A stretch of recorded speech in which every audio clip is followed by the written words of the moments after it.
Well, I think Putin probably from the first had a strategy, or a personal strategy, and this belief in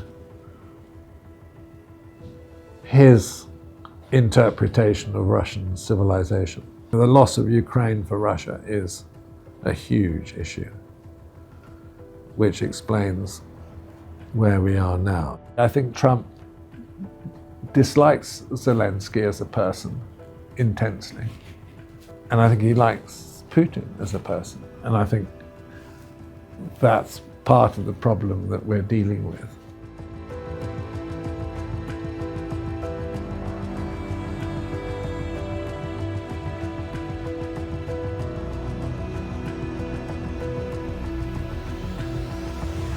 Is Vladimir Putin the most powerful man in Russia?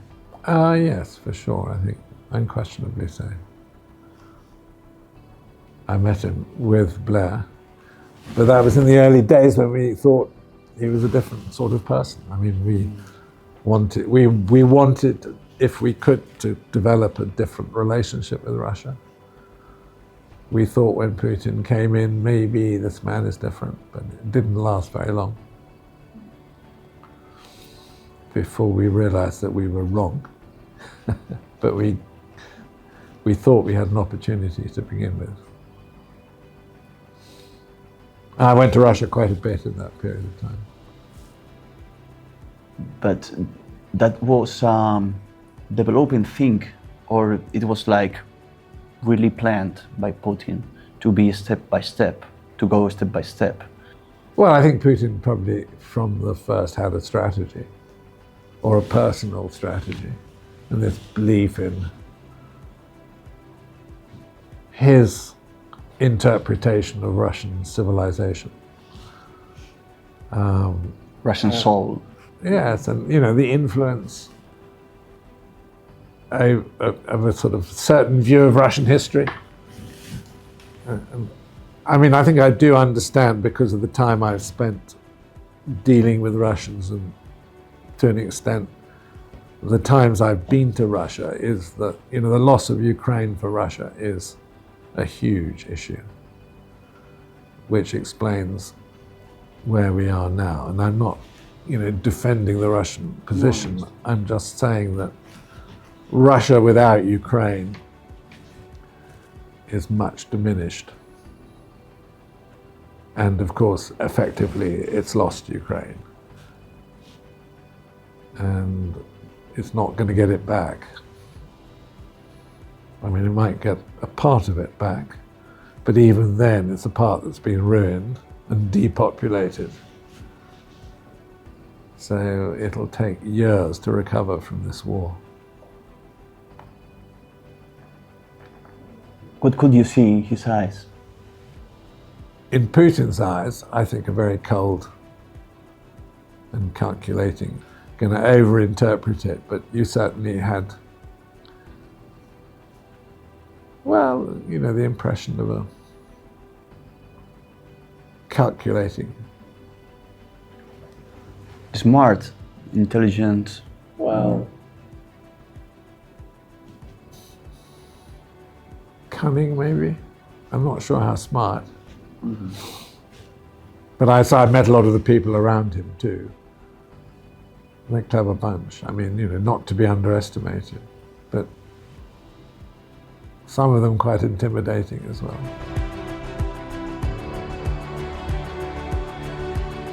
What do you think that is the connection of Trump with Russia? Yeah, okay.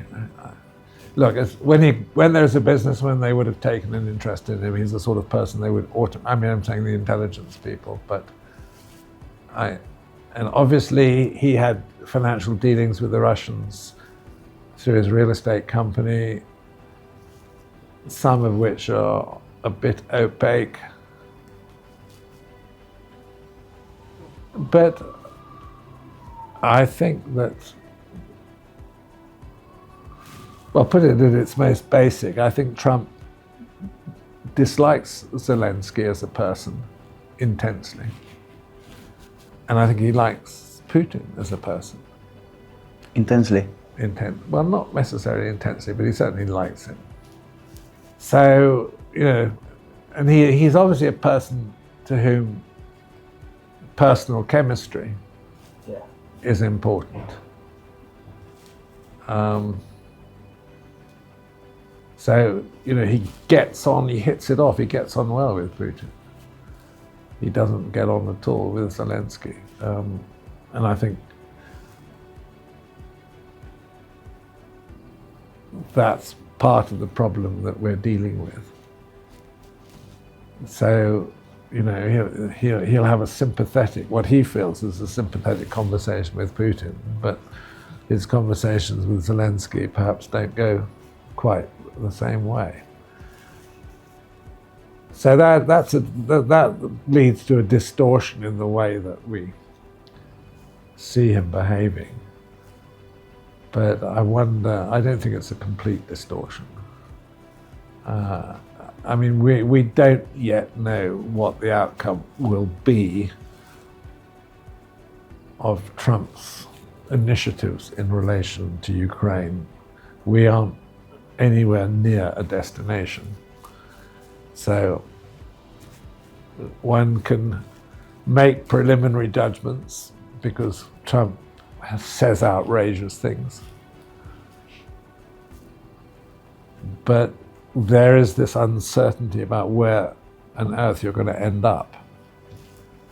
And we don't know. Maybe Trump doesn't know either. You don't expect the US completely disengage from Europe, even Europe? Or?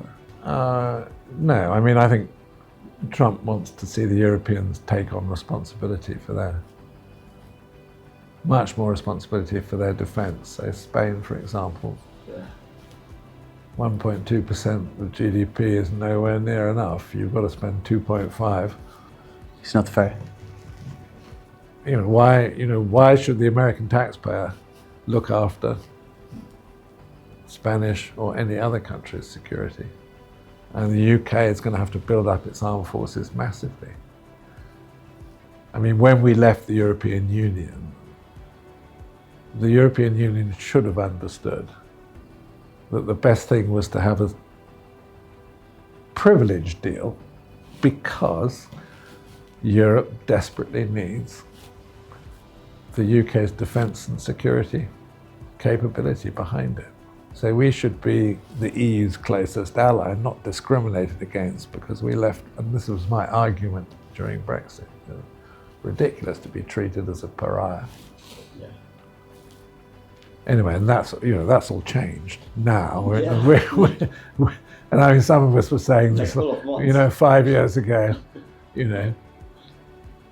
there'll come a point in Europe when you wish the UK was the EU's closest ally, and then now it's happened. And then you want the UK, and you want a powerful France. You want Germany to rearm. You need Italy and Spain to step up to the plate to make sure that they are properly contributing on the defense side. Does the world have more conspiracy or chaos? Oh, it's definitely chaos and not conspiracy. I can never believe a conspiracy theory. Maybe 1 in 100. But I am totally militant about conspiracy theories. They are never an explanation. But chaos and poor decision making, yes. And we are in a pretty dynamic period of geopolitics. Maybe we're in a chaotic period of geopolitics as well.